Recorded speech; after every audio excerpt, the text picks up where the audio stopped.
Hello viewers, this is Michael for Screen Reviews, bringing you a new podcast from my subject called the Black Lightning Review. Once again, Black Lightning.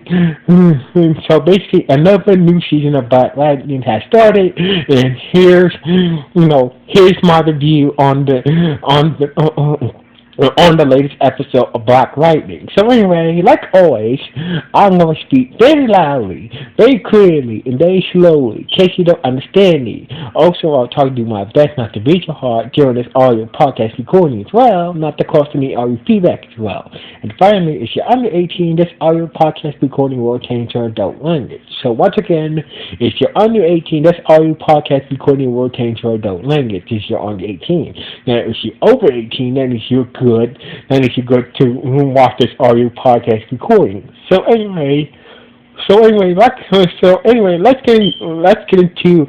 get into the first episode of Black Lightning season 3, episode 1. So basically, I'm just gonna talk about the main important parts about the first episode of Black Lightning season 3. So basically, turns out things have got sometimes in blah blah blah. Sorry, I got ahead of myself. Anyway, she got everything witnessed. Things has not gotten better in Freeman. So ever since the Marconian government kidnapped Dr. Jantz and Tobias free all the metahumans and free all the metahumans that was trapped in those pods, things have gone a bit nuts in Freeman. So basically, Agent Odell, with the authority of the government, has been given power to quarantine Freeman and all the metahumans and the expected metahumans put them into quarantine facilities in Freeman. So basically, Freeman is not under martial law by Agent Odell by order of the government. So basically, Freeman is under martial law by the government. Odell is in charge of the quarantine of Freeman. Odell has been putting metahumans and expected metahumans into these quarantine facilities and whatnot. Separated them from the normal humans. So basically, the conditions of these quarantine facilities is kind of outrageous. People are being put into cages and whatnot, blah blah blah. It's kind of fucked up. So anyway, it turns out that Jefferson and Lindman was staying at one of these quarantine facilities for like 31 days. So basically, Jefferson and Lindman made a deal with Agent Odell. So basically, Jefferson and Lynn made a deal with Odell, like, leave our daughters alone, and we will surrender ourselves into your custody. So basically, Odell kept his word, and Odell kept his word.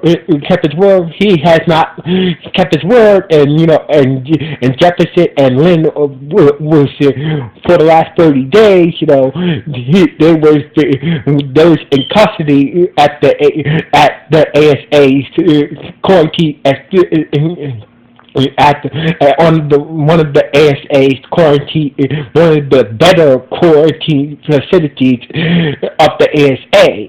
So basically, blah blah blah. So basically, Odell said that after 30 days, we'll let you and your wife go. But since the Marconian government has been sending soldiers and other metahumans to kidnap metahumans and Freeman, the deal. So Odell went back on his deal until to keep Jefferson and Lynn safe from the Marconian government, because even though they had Dr. Jantz, it was Lynn's research. It was Lynn who's the one who helped stabilize all the metahumans that were trapped in those pods. So basically, the Mark Cohen government still might still want to go after, still might want to go after, he still wants Lynn, and also might go after Black Lightning. So basically, Agent O'Dell went back on his word, but for a good reason. Anyway, while that's going on, Anessa and Gammy have been doing,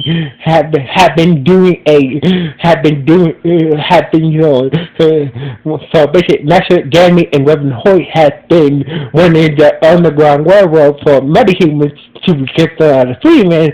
So basically, Anessa, with the help of Gammy and Reverend Hoyt, started their own underground railroad to getting metahumans out of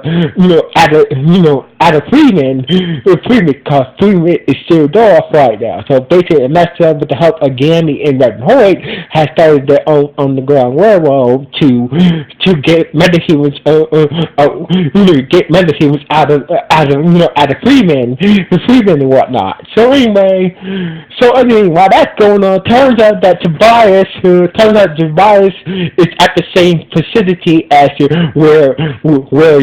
where Jefferson and Lynn are being held at.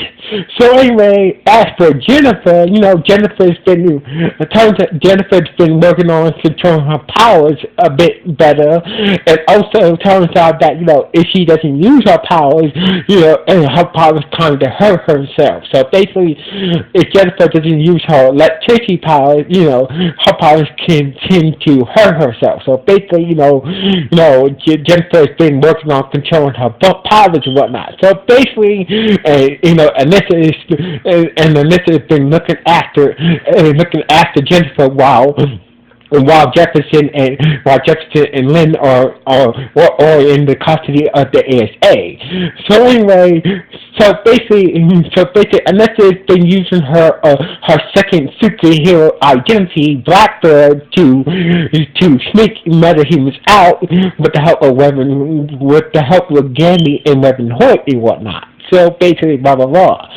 Now, the biggest shocker of it turns out that Agent O'Dell has a new white hand dude named Commander Carson Williams. So basically, it turns out that Agent O'Dell has a new right-hand man called Commander Williams, or a.k.a. Carson Williams. So anyway, it turns out that Commander Williams is a metahuman. So basically, his metahuman power is he can mimic any metahuman power that he wants to. So basically, he can mimic any metahuman's power to the exact T. So basically, he's been one of the military forces that's been quarantined metahumans and also Freeman. So basically, Deputy Chief Henderson, doesn't like how Commander Williams has been treating the people of Freeman, but he can't really do anything about the military and whatnot. So basically, just to say, Commander Williams is kind of an asshole, but kind of worse. He's kind of a bigger dick than Tobias was. So anyway, Freeman. So basically, since the military showed up, the 100 has disappeared. Ever since the military showed up and sealed up Freeman. Because of the whole Mark Cohen government and metahuman situation going on there. So anyway, Tobias is not doing very well in custody. Turns out, while his serum that keeps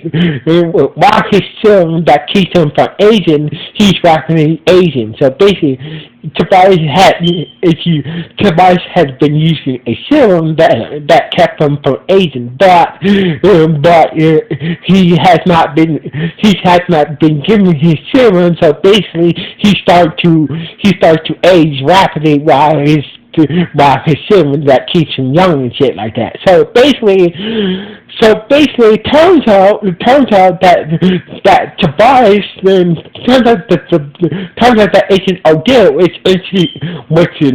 used a metahuman named Elsa using a metahuman boy named Elsa that was introduced in the second episode. Metahuman powers to get Tobias to tell him what happened to the briefcase. So basically, Agent Odell was using this metahuman boy who has the ability to make people tell the truth and trying to figure out what Tobias done with the briefcase. Turns out that the briefcase that Tobias had, that he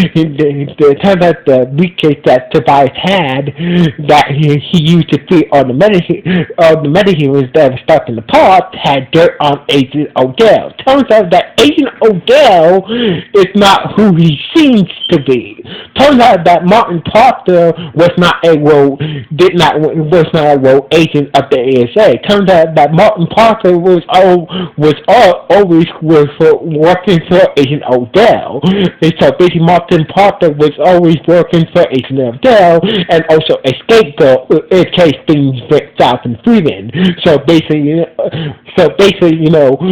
Agent Odell had sent Martin Parker to Freeman to continue the experiments, the green light experiments in Freeman in case something went bad. Martin Parker will be the fall guy. In case the green light experiment ever get exposed and whatnot, and Odell can just comes and clean up the mess that Martin Parker that he sent Martin Parker to do and shit like that. So basically, Odell is a crooked. Turns out that Odell is a crooked. It turns out he's a crooked government agent working to another secret organization called POTUS that might be a part of the shadow board that Tobias said in season 1 and season 2. So basically, Odell is a crooked government agent working for a secret organization named POTUS that might be a part of the same organization that Tobias in the 100 was a part of. So basically, Odell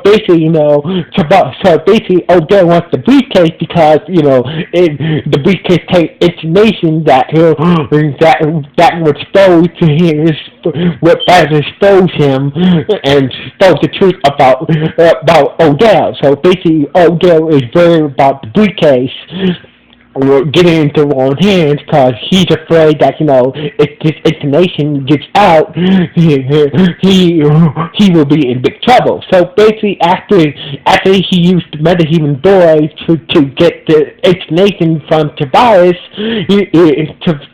he killed the boy just to make sure that he doesn't tell anybody else about the briefcase, and about the briefcase having dirt on him. So basically, he killed the boy that he used to make Tobias talk with his medicine powers, just to keep him secret, just to keep him talking to anybody else and whatnot. So anyway, Tobias doesn't know what happens to the briefcase after Black Lightning took him down. So basically, the briefcase is lost. After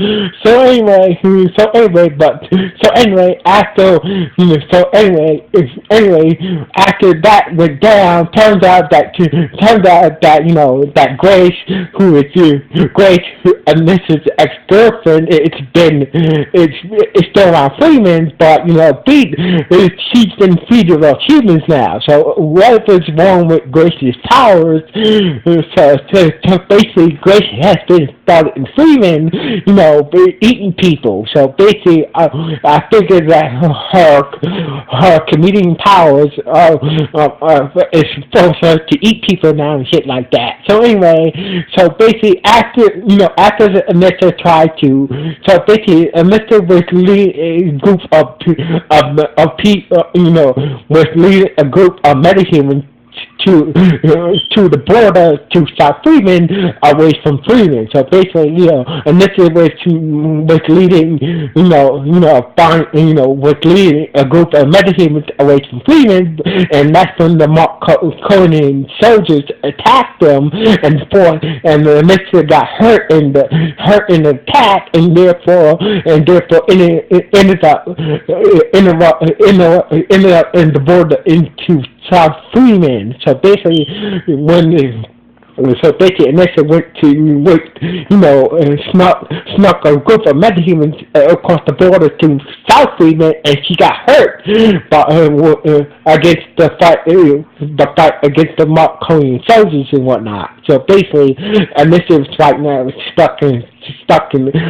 hurt and stuck in South Freeman for the moment. So anyway, while that's going on, it's just Gammy. So basically, so Jennifer wants to go help Anissa, but Jennifer wanted to go help Anissa and bring her back to Freeman, but Gammy told her that if we don't hear to Anissa by tomorrow, we need to come up with a plan. So basically, Gammy said we'll wait to hear from Anissa. If we don't, we need to come up with a plan to get her back to Freeman, and also get your parents out of the ASA facility as well. So anyway, the episode ended. We finally received the briefcase in the hotel room next to Lala, aka Tattoo Man. Turns out that Lala has the briefcase in some hotel room. So basically, we see Lala on the bed. He just woke up, and right next to the bed on the dresser, we see the briefcase that Odell wants so badly. So basically, Lala has the briefcase where all the information that will expose Odell as being a traitor to expose all the blackmail that Odell doesn't want to come out. So basically, Lala has the briefcase where all the blackmail against Odell and whatnot. So basically, this is how the episode ended. But Lala waking up on the bed in a hotel room somewhere with the briefcase that has all the blackmail that Agent Odell wants to keep from anybody, to find out that he's a traitor working for a secret organization called Portis, and this is how the episode ended. So basically, shit is going down in Freeman. So basically, this is just the major points of what's going on in Freeman. So basically, this is just a summary of the main point of the first episode of Black Lightning season 3. So anyway, what do you guys think about this episode? Was it good? Was it okay? Was it just now? Please let me know what the comments below this podcast. So anyway, like always, this is Cynthia Michael from Freeview signing off. 1.